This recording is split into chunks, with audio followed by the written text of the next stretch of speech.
It is late. The night is quiet. Perhaps you're lying in bed, listening.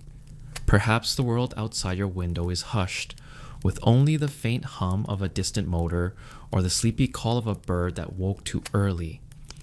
This is the hour of reflection, the hour when the mind, restless and soft, goes wandering. So let us wander to Japan. Not the neon of Tokyo or the speed of trains, but something older, a slower Japan where wooden floors creak beneath careful steps and incense curls lazily through temple halls. Here we will find the samurai, warriors with swords at their side, warriors who were taught above all else not how to live but how to die. And yet, this is not a sad story. It is not a tale of blood and cutting steel. It is a tale of calmness, of quiet composure in the face of something that unsettles us all, death. How did they do it? How did men train for battle walk so steadily toward their own end? Perhaps the answer lies in something called Bushido, the way of the warrior, a path where the footsteps echoed with both discipline and silence, a path that whispered of Zen. To understand how samurai accepted death, we must first understand that death was always near. Like a shadow that follows, whether one walks at dawn or dusk, it lingered at the edges of their lives. The battlefield, of course, was dangerous, but so too was the court. Samurai were not simply fighters, they served lords. And lords, as history tells us, could be fickle. One day faithful, the next suspicious.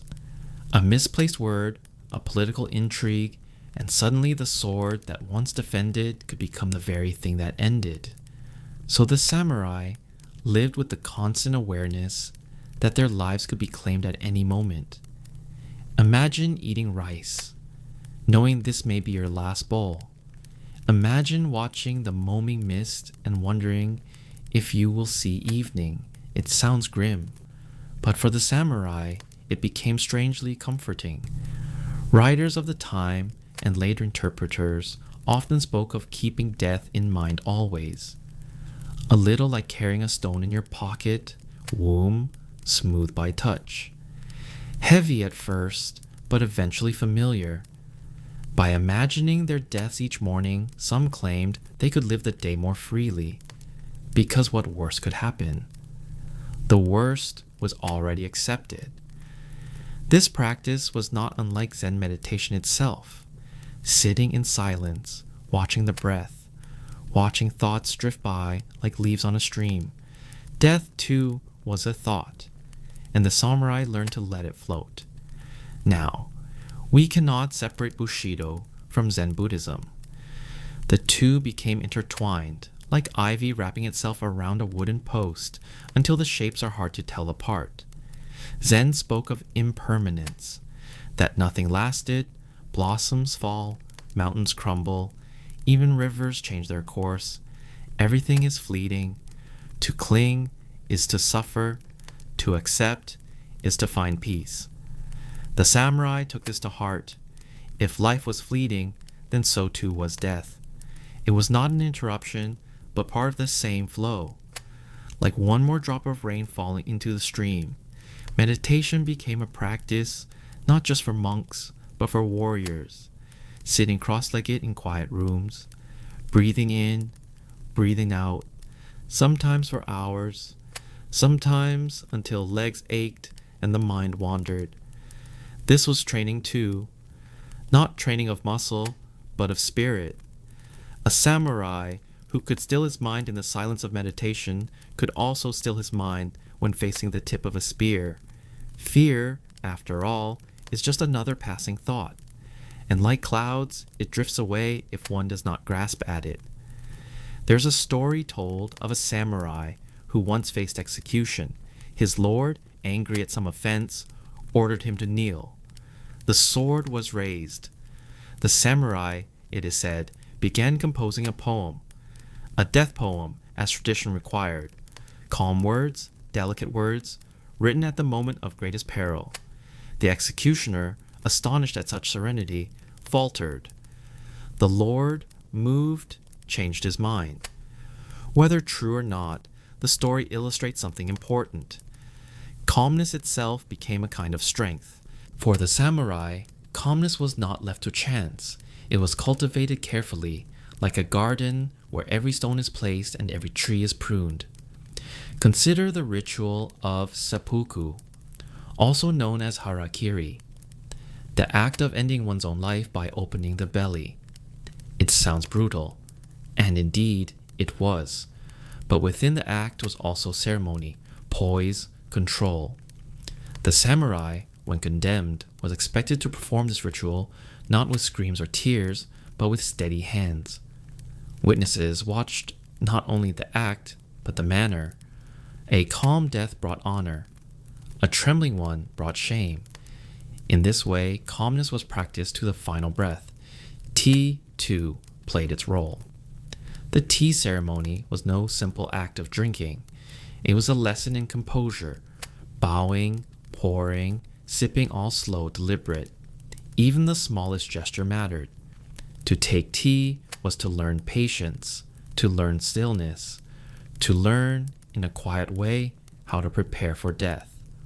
One might think of it as rehearsals, many small rehearsals for the final scene, because if you can control how you sit, how you bow, how you lift a cup, perhaps you can also control how you meet the blade. Death, in the samurai world, was not silent. It was sometimes written. The tradition of the jisei, the death poem, was an art form. When a warrior, or even a poet, near death, they would compose a few lines, short, simple, haiku, or tenka. These poems often spoke of nature, falling blossoms, setting suns, dew vanishing with the morning light. Rarely did they speak of fear. Instead, they spoke of acceptance, sometimes even of beauty.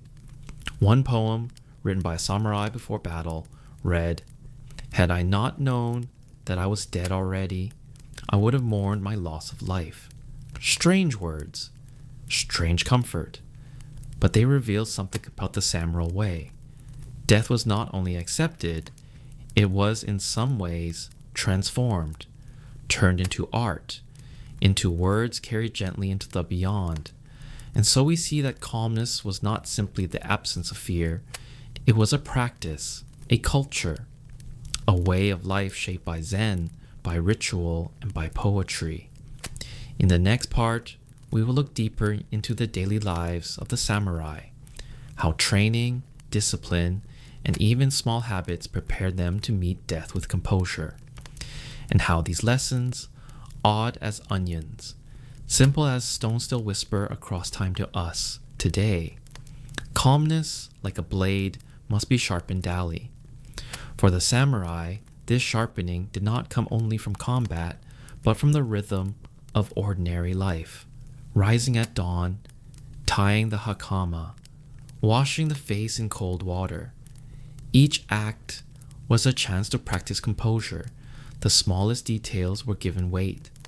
A sloppy gesture in the morning could ripple into sloppy thoughts in the evening. Sword training, too, was not just about cutting. It was about breathing, a smooth draw, a steady strike, a clean return to the sheath, over and over until it became as natural as walking. The goal was not rage nor frenzy, but balance. If the sword wavered, so did the mind. In the quiet of the dojo, with wooden floors echoing faintly, a samurai learned to be still. Even in motion, still. Even in danger, still. This stillness was not emptiness, it was readiness. In some schools, students were startled on purpose. A sudden shout, a strike from behind. The point was simple. The mind must not scatter. Even surprise must be met with calm. Like a pond that ripples, then smooths again. What is fear after all? Perhaps it is only the refusal to accept what must come. For the samurai, training in calmness was training in acceptance. Death was not avoided. It was not tucked away in the corners of thought. It was looked at directly. as one might look at the moon. There is an old story of a monk and a warlord. The warlord, eager to test the monk, unsheathed his sword and cried, "Do you not know I can kill you this instant?"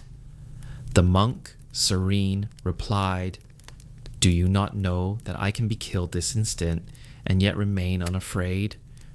The tale is simple, perhaps even embellished, but it captures the essence of Bushido: to remain calm, not because one is stronger, but because one has already accepted the inevitable. In this way, samurai lived as if already dead, and paradoxically, this gave their lives more vividness.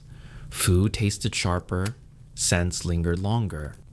A flower was beautiful precisely because it would wilt. The samurai also learned calmness in odd places. Some found it in the sound of the shakuhachi flute, the long, breathy notes rising and falling like wind through bamboo. To play, one needed focus, breath control, patience, and to listen was to practice stillness.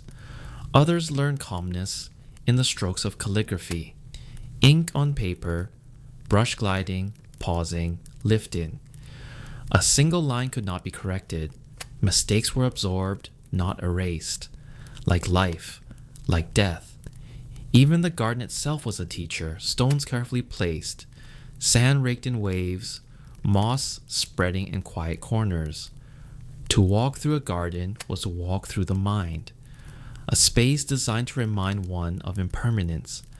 A dry leaf on the path was not swept away immediately.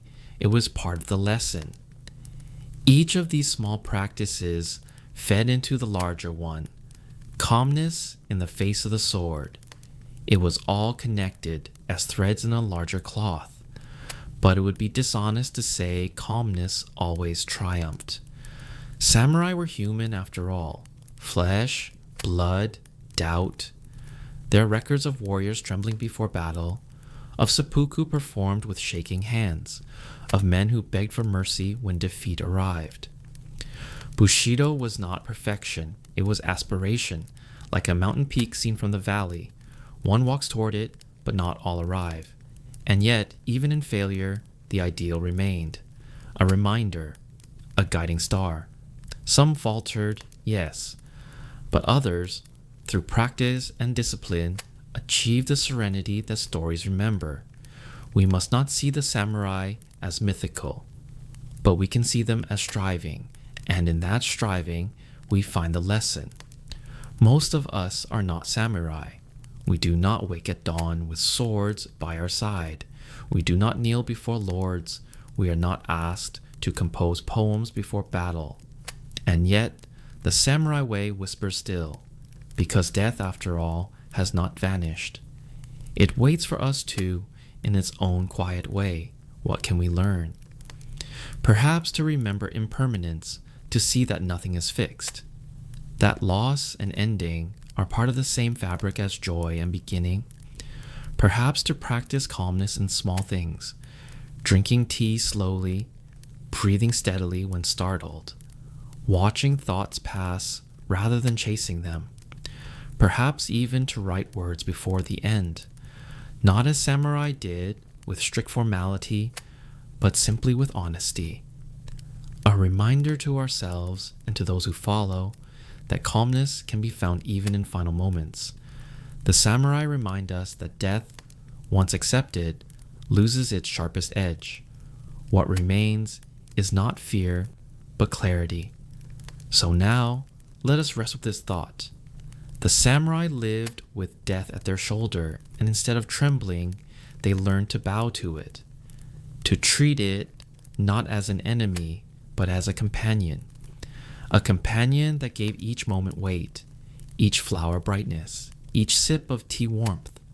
They sat in meditation, they composed poems, they practiced calmness as one might polish a stone slowly, patiently, until the surface gleamed.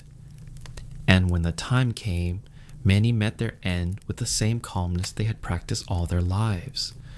Not always perfectly, not always bravely, but often enough that the stories remain. Tonight, perhaps. As you drift towards sleep, you might think of them, of warriors who walk slowly into the unknown, steady as mountains, quiet as falling snow. And perhaps you too will find, in some small way, a calmness of your own.